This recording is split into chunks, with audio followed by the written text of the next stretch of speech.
Bismillahirrahmanirrahim. How to use word feel in different sentences. Feel एक ऐसा word है जो इंसान के साथ साथ रहता है। जब तक इंसान ज़िंदा रहता है तो ये वर्ड फील उसके साथ साथ रहता है। फील एक ऐसा वर्ड है कि वो मुख्तलिफ़ तरीके से इस्तेमाल करता है और उसकी मुख्तलिफ़ जगह पे मुख्तलिफ़ मीनिंग आती है। अच्छा, फील जो है वो उसमें ये है कि लोग किसी से दूसरों की फीलिंग्स पूछते हैं और कभी बगैर बताए वो अपनी फीलिंग्स बताते हैं। ठीक है, तो फील का मतलब होता है महसूस करना। महसूस करना, जब इंसान की जाहिर सी बात है कि एक लाइव बॉडी है तो वो बहुत सारी चीज़ें महसूस करेगी। समटाइम इंसान फील करता है आई एम फीलिंग गुड, वो अच्छा महसूस करता है। शी फील्स ऑकवर्ड, उसे वो अजीब सा महसूस करती है। वी फेल्ट एम्बेरसमेंट, कि हमें शर्मिंदगी महसूस हुई। तो ये मुख्तलिफ़ तरीके से इंसान महसूस करता है मुख्तलिफ़ सिचुएशन के हिसाब से, तो जिसके लिए इसके लिए वर्ड इस्तेमाल करता फील। अच्छा, अब फील के साथ दूसरे लफ्ज़ लग जाते हैं तो एक स्ट्रक्चर बन जाता है। नंबर 1 है कि फील लाइक। फील लाइक क्या है कि उसका मतलब ये होता है कि कोई चीज़ आपका दिल चाह रहा है, आपका दिल ललचा रहा है, आपकी ख्वाहिश है कि ऐसा हो जाए। उसके लिए हम क्या करते हैं कि पहले सब्जेक्ट लगाते हैं, फिर फील लाइक लगाते हैं, फिर वर्ब की आईएनजी फॉर्म में वर्ब लगाते हैं, फिर ऑब्जेक्ट। अच्छा, आईएनजी फॉर्म का जो वर्ब है वो जेरेंड कहलाता है। जेरेंड में क्या होता है, जैसे हम कहते हैं कि जाना, गोइंग, खाना, ईटिंग। ठीक है, तो जेरेंड वर्ड जो है वो वर्ब ऐसा वर्ब है जिसके साथ आईएनजी फिक्स होता है, और उसके लिए ज़रूरी नहीं है कि वो कंटिन्यूस जो है टेंस हो आईएनजी की वजह से। Gerund is gerund.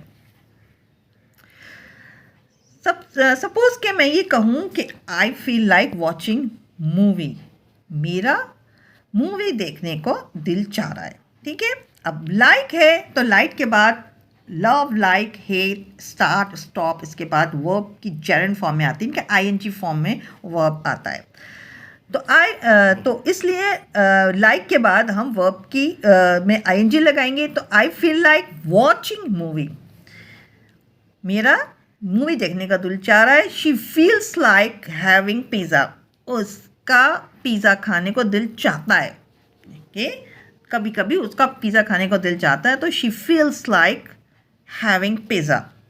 We feel like speaking English, हमें इंग्लिश बोलने का दिल चाहता है। इसलिए दिल चाहता है कि हम इंग्लिश बोलेंगे तो हमें माहौल क्रिएट होगा और हमारी फ्लुएंसी बढ़ेगी। तो we feel like speaking English.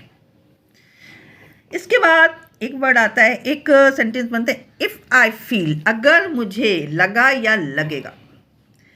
अगर मुझे लगा, ये भी एक सिचुएशन है जिसमें ये होता है कि हम ये सोचते हैं कि कोई चीज़ को अगर हमने जांच लिया, कोई चीज़ को हमने के परखने के बाद हमने ये महसूस किया कि ये कैसा है, तो फिर उस वक्त क्या सिचुएशन होगी। इफ़ आई फील कंफर्टेबल, अगर मुझे ये आरामदेह लगा, आई विल परचेज इट, मैं इसे ख़रीद लूँगी। तो यानी कि कोई भी चीज़ आपको दिया गया इस्तेमाल करने के लिए, अगर आपने इस पर ये रिमार्क्स दिया कि इफ़ आई फील कंफर्टेबल, अगर मुझे आरामदेह लगा तो आई विल परचेज, मैं इसे ख़रीद लूँगी। या फिर ये कह सकते हैं कि if I feel I am better, अगर मैं महसूस करूँ कि मैं अगर मुझे लगा कि मैं बेहतर हूँ, I will join my duty. एक बीमार शख्स ये कह सकता है कि if I feel I am better, अगर मैं महसूस करूँ कि मैं अब ठीक हूँ कल की सिचुएशन में, तो क्या बात होगा, I will join my duty, कि मैं ड्यूटी पे चला जाऊँगा। फिर कुछ सिचुएशन ऐसे आती है कि आई फेल्ट अ बिट, कोई ऐसी बात गुजरी हुई की जा रही हो, तो उस वक्त इंसान अपनी कुछ तासुरात बताते, उस वक्त पे एहसास बताते हैं। आई फेल्ट अ बिट, मुझे थोड़ा सा लगा। ठीक है, एक चीज़ महसूस हुई हल्की सी, और उसको किस तरह एक्सप्रेस करते हैं, आई फेल्ट अ बिट, मुझे थोड़ा सा लगा। She was angry with me, कि मुझसे वो नाराज़ है। आई फेल अ बिट, मुझे थोड़ा सा लगा। शी वॉज वेरी एंक्शियस, कि वो बहुत परेशान है या बहुत फिक्रमंद है। तो आप जब किसी को देख के अपना एक तासुर देते हैं कि जाहिर सी बात है कि अ बिट यानी कि थोड़ा सा लगा का मतलब ये है कि पूरी डिटेल नहीं पता, आप एट अ ग्लांस देख के या आप उसकी बॉडी लैंग्वेज देख के या उससे कुछ गुफ्तगू करके आपने थोड़ा सा एहसास कर लिया और आपको पूरी डिटेल नहीं पता, तो आप उस हिसाब से कहेंगे आई फेल्ट अ बिट, कि मुझे थोड़ा सा लगा। नाउ आई फील, सिचुएशन सारी गुजर गई। नाउ आई फील, आपने बहुत सारी चीज़ें महसूस कर ली, फीलिंग्स आपने बहुत सारी आपको महसूस होने लगी, आप बहुत सी चीज़ फील कर चुके हैं।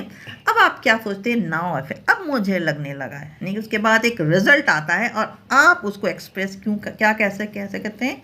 Now I feel that he will not do this mistake again, यानी कि इतनी दफ़ा उसको डांट पड़ गई, इतना उसको समझा दिया, अब मैं महसूस कर रही हूँ, अब मुझे लगने लगा है कि he will not do this mistake, वो ये गलती दोबारा नहीं करेगा।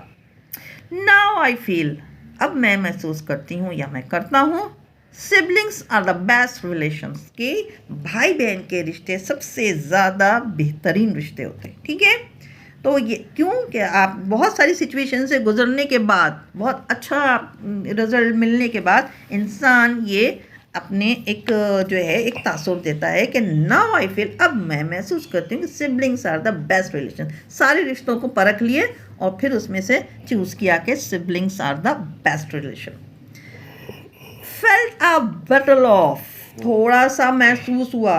अब एहसास दिलाना किसी को, बहुत से लोग होते हैं ना, कुछ एहसास ही नहीं होता, बस खुद को भी इंसान को पता नहीं चलता कि हमने क्या किया, हमें एहसास ही नहीं होता, वो सिचुएशन गुजरती रहती है। तो ऐसा कोई सिचुएशन है जिसमें आपने कहा कि आपको पास में किसी बात का एहसास हो गया, I felt a bit of, कि मुझे थोड़ा सा एहसास हुआ, वी वर रॉन्ग, कि हम गलत थे, हम जो भी कर रहे थे हम सही समझ के कर रहे थे, कि नहीं मुझे एहसास हो गया किसी भी सिचुएशन के बाद की वजह से, तो फिर हमने ऐसा जुमला अदा किया कि I felt a bit of, कि मुझे थोड़ा सा एहसास हुआ, वी वर